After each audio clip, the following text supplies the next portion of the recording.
I have a few things to tell you this morning, and then I'm going to talk about sleep. Hey, I'm Dr. Patty Barch. I'm a traditional naturopath, founder and owner of Naturally Unbridled Wellness and naturallyunbridled.com, where we focus on wellness solutions, not disease management. This is Down the Ridge with Dr. Patty. This is not medical advice. It's for entertainment purposes only. Nothing I say is true. Don't listen to me. Okay, so a couple things. Few things. We're going across the ridge today because I have to go into La Crescent and pay for my car repairs and get the key, and then maybe at some point my husband and I can coordinate a time to pick up my car, which is finally done. I had to get all new brake lines put in, so yeah, that was fun. And I knew this would happen. It only snowed once the whole time my car was in the shop, and now it's ready and I can pick it up, and there's all this snow in the forecast, so I'm not going to be able to drive it anyway. Back in the RAV, but whatever. Anyway, that was one thing. But the other thing I wanted to share with you is, okay, so they let me back on YouTube, but something was weird. So when you put a video on YouTube, there's a big box that you can type in the description and you can put links to other things. Well, suddenly, I've had a YouTube account for like 15 years. And then suddenly the box is all highlighted in red. And I'm like, what is that? And it says, in order for your links to be live, which they always had been, but now I'm super naughty, I have to do like one of these few things. And so this was crazy.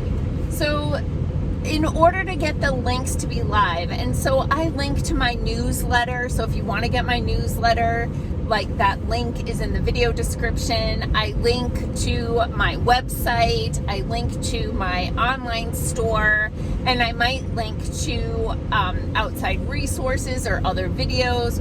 You know, I throw a bunch of links in there. Anyway, they don't work until I do their little punishment. So they say record a 6-second video of yourself and and upload it to YouTube, and then we'll let you do it. And I'm like, well, I record videos of myself every day. That sounds like the easiest one. I'm gonna do it. Well, and I know you guys are gonna say you shouldn't have done it. Anyway, it's done. So this facial recognition video, this is crazy crap. All you people who are huge fans of AI, I am not your people. I do not feel good about where this thing is headed. So I have to do this 6-second video of myself, which I thought was just going to be me like, hi, I'm Dr. Patty Barch, blah, blah, blah. No, I have to click this link, turn to my camera, and then I have to do this thing where I hold the phone like a certain distance from my face. It was literally like, bring the phone closer to your face. And then I have to look straight ahead, and then it's like, turn all the way to the right, turn all the way to the left. It's like totally like scanning my face. What? It's too late. It was done. Like once I knew what it was done. Whatever. So hopefully my links are live again. So anyway, these are some of the prices I pay to be able to bring you free information. What ups? Okay, so I did want to talk a little bit about sleep, because it's been a while since I really talked about sleep and sleep hygiene. I did a whole chapter on sleep in my book, 7 Steps to a Naturally Unbridled Life, an introduction to holistic living, body, mind, spirit, and planet. There's a sleep naturally chapter. We spend a third of our life sleeping, so it's really important. And it's the thing in our society that we take the scissors to the most, right?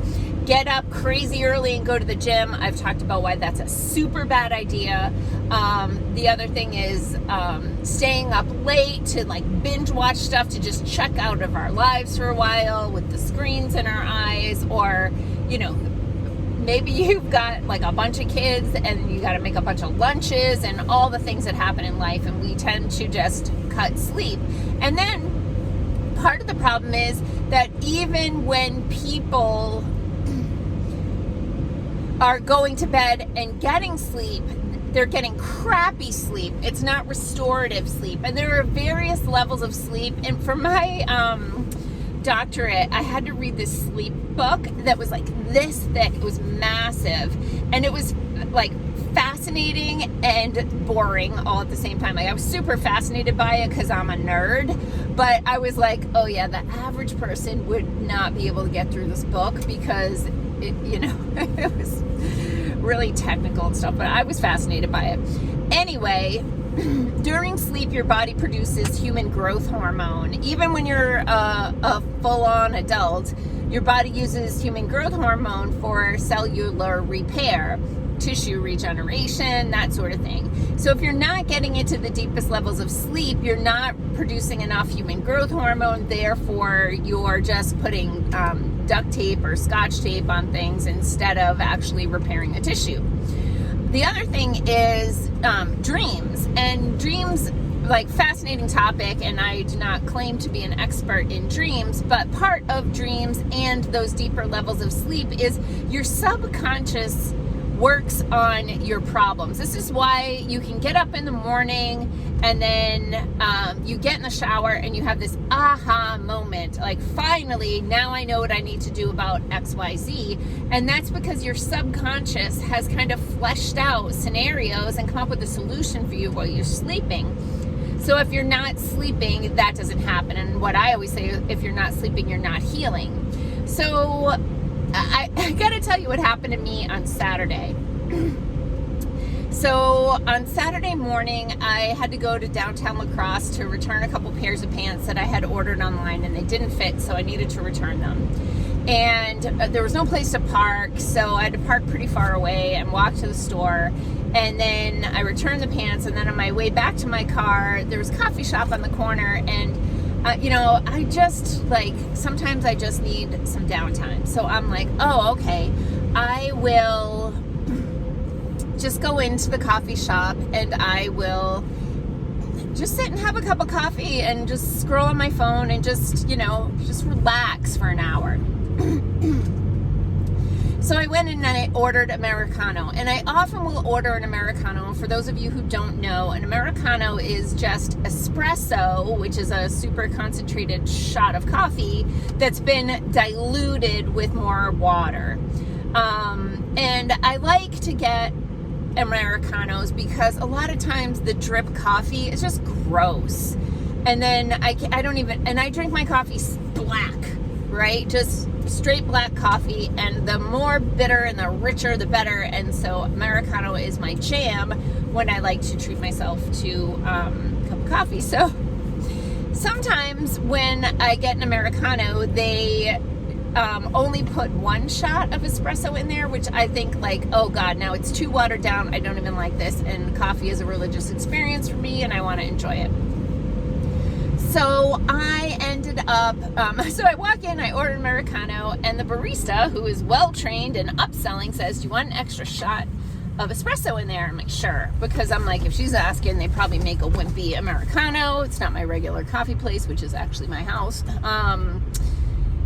And anyway, I got an extra shot of espresso in my Americano. And I will tell you, it was really a delicious beverage. I enjoyed it very much. Try to get out of the sun here. So at like 10:30, 11 o'clock in the morning, I sipped my way through an Americano with an extra shot of espresso.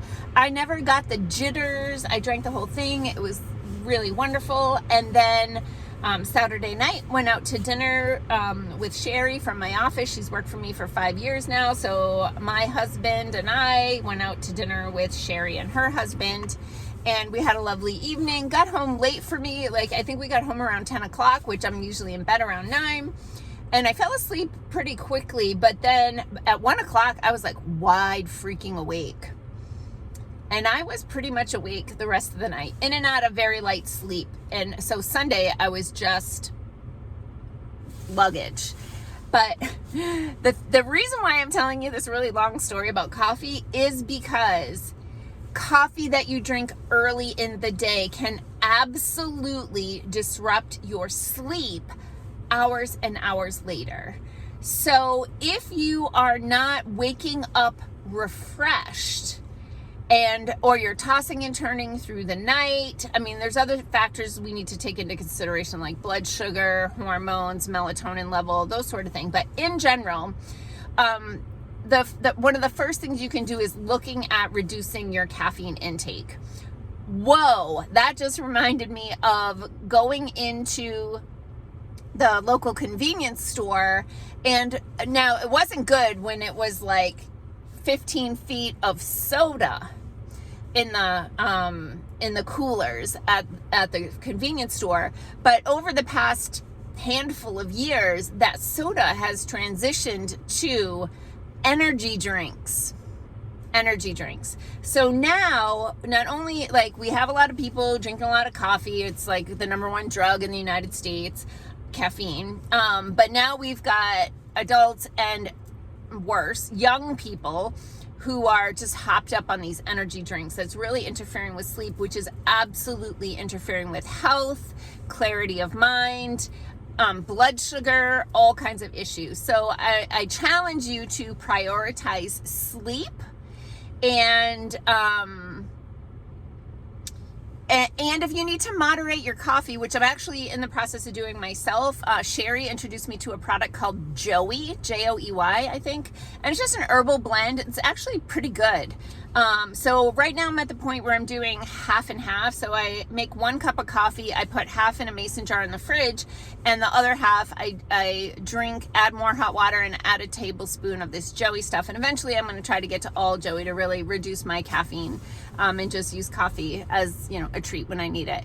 If you want to learn more about healthy sleep, you can order. We have copies of my book in my office if you're local, but if not, you can just go to shop.naturallyunbridled.com, and both of my books are listed there if you want to learn more about how to eat, heal, live, move, think, act, and sleep naturally. Peace out, peeps. Have a healthy day.